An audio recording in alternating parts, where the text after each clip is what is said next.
Hello everyone. Welcome to our session on NEET Biology for Class 11. Today, we are diving into the fascinating chapter of breathing and exchange of gases, specifically focusing on the transport of gases. Have you ever wondered how the oxygen you breathe reaches every cell in your body, or how the waste carbon dioxide is removed? We'll explore these vital processes. This journey will take us through easy, medium, hard, and even the hardest concepts, preparing you thoroughly for your NEET exams. Let's begin. Let's start with the basics, making sure we build a strong foundation for understanding gas transport. Gas transport is the essential process where oxygen moves from your lungs to your body's tissues, and carbon dioxide, a waste product, travels from your tissues back to your lungs for exhalation. Your blood, particularly red blood cells and plasma, acts as the main highway for these gases. About 97% of the oxygen you inhale is carried by a special protein called hemoglobin, found in your red blood cells. Hemoglobin is a red, iron-containing pigment, and each molecule can bind to 4 oxygen molecules, forming what we call oxyhemoglobin. This binding is reversible, meaning oxygen can attach and detach as needed. Now, let's look at carbon dioxide. It's transported in 3 main ways. The most significant method, accounting for about 70%, is as bicarbonate ions in your blood plasma. Carbon dioxide first reacts with water inside your red blood cells to form carbonic acid, which then quickly dissociates into hydrogen ions and bicarbonate ions. Another 20 to 25% of carbon dioxide binds directly to hemoglobin, forming carbaminohemoglobin. Finally, a small portion, about 7 to 10%, simply dissolves directly into your blood plasma. This efficient system ensures that waste CO2 is effectively removed from your body. Time to test your understanding with some easy practice questions. Question 1.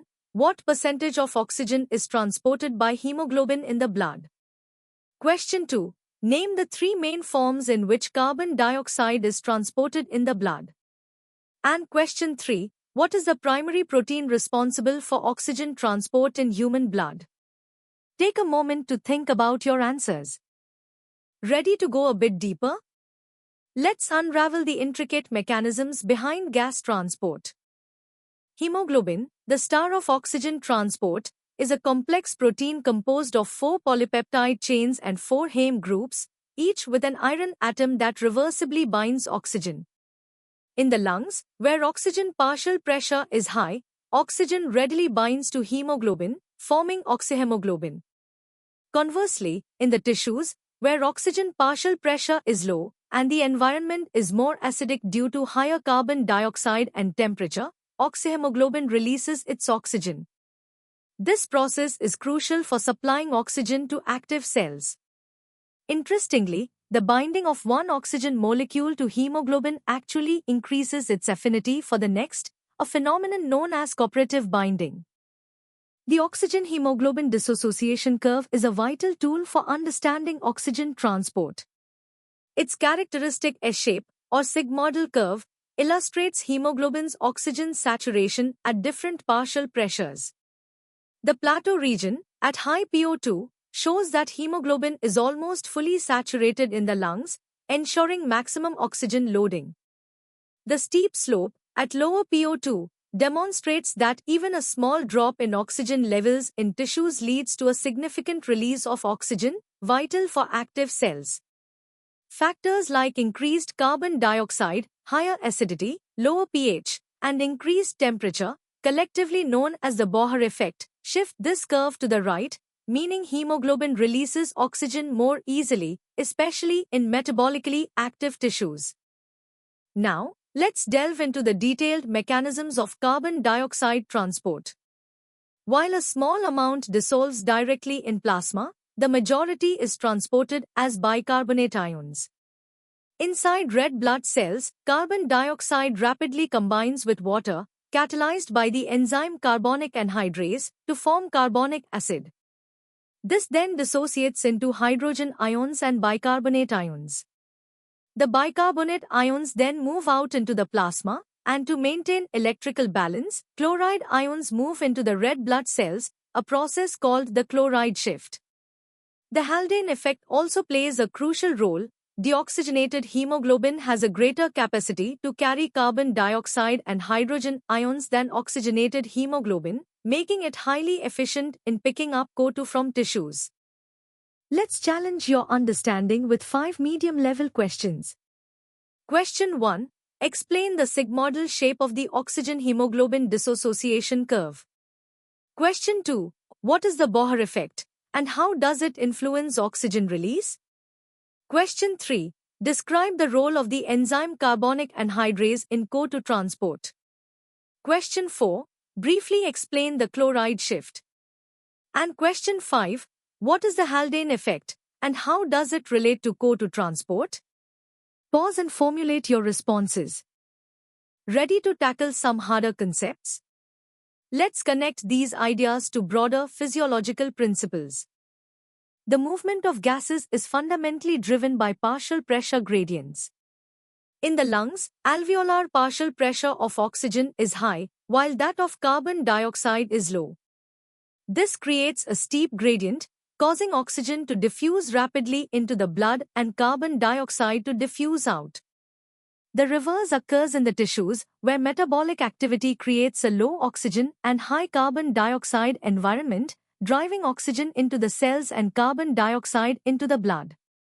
The efficiency of this exchange is optimized by factors like the large surface area of the alveoli, the extremely thin alveolar capillary membrane, and a crucial balance between ventilation and perfusion.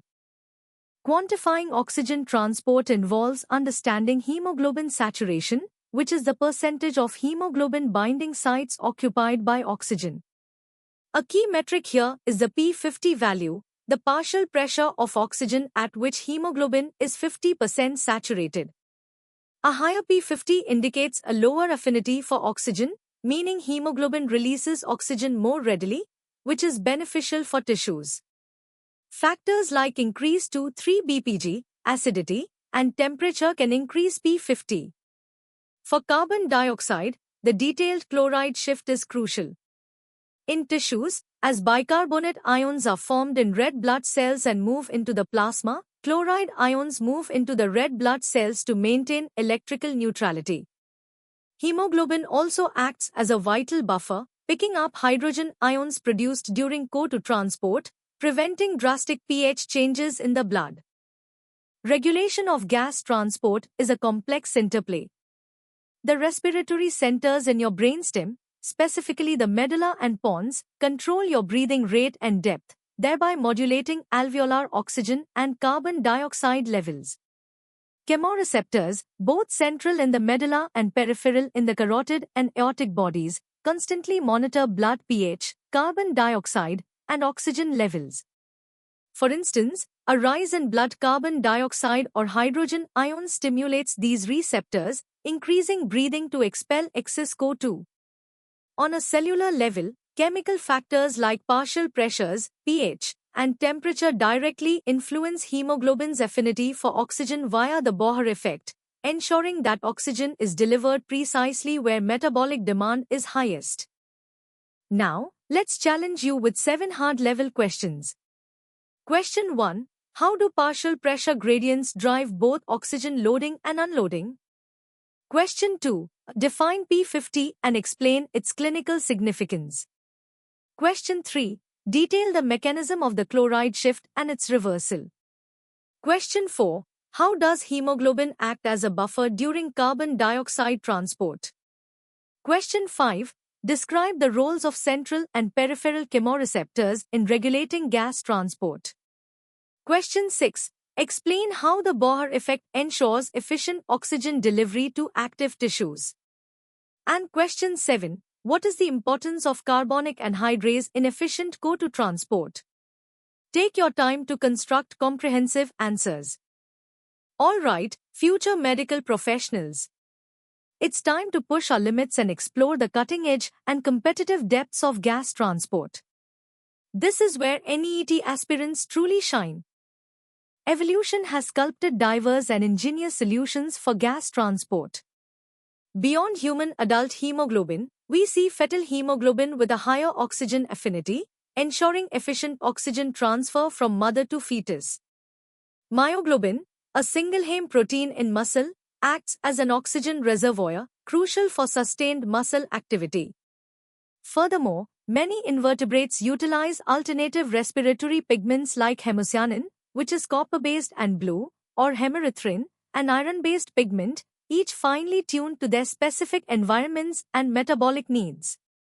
Even within humans, adaptations to high altitudes involve increasing red blood cell count and altering 2-3 BPG levels to optimize oxygen delivery in low oxygen conditions.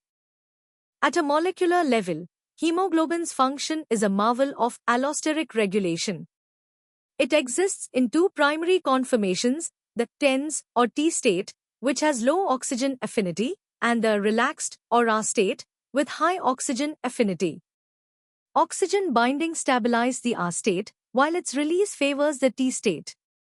Allosteric effectors like hydrogen ions, carbon dioxide, and 2,3-bisphosphoglycerate, or DPG, bind to sites distinct from the oxygen binding sites. They stabilize the T state, promoting oxygen release.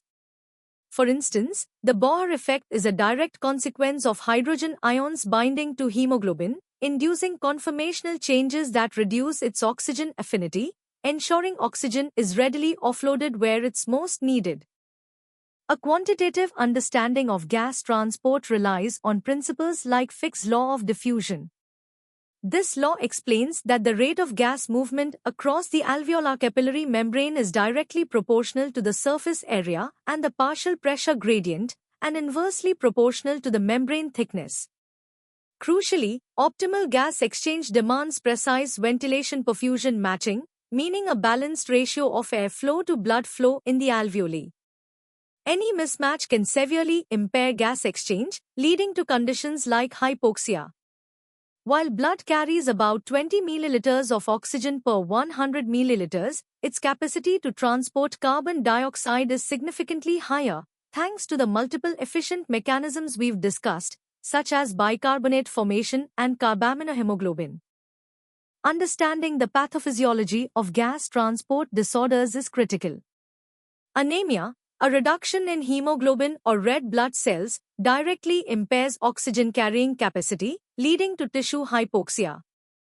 Carbon monoxide poisoning is particularly insidious. CO has an affinity for hemoglobin hundreds of times greater than oxygen, forming carboxyhemoglobin. This not only blocks oxygen binding but also makes the remaining bound oxygen harder to release, causing severe oxygen deprivation. Conditions like methemoglobinemia, where iron in hemoglobin is oxidized, prevent oxygen binding altogether. The quest for artificial oxygen carriers, such as perfluorocarbons and hemoglobin-based oxygen carriers, aims to provide temporary solutions for blood loss or trauma, though they present their own set of challenges like toxicity and short half-lives. Here are your first 5 hardest level questions. Question 1. Compare and contrast the physiological roles and oxygen affinities of hemoglobin and myoglobin. Question 2. Explain the molecular basis of hemoglobin's allosteric regulation, specifically detailing the T and R states. Question 3. How do evolutionary adaptations, such as in high-altitude dwellers, enhance gas transport efficiency? Question 4. Apply Fick's law of diffusion to explain factors affecting gas exchange across the alveolar membrane. And question 5. Describe the physiological consequences of carbon monoxide poisoning at the molecular level. Think deeply about these complex scenarios.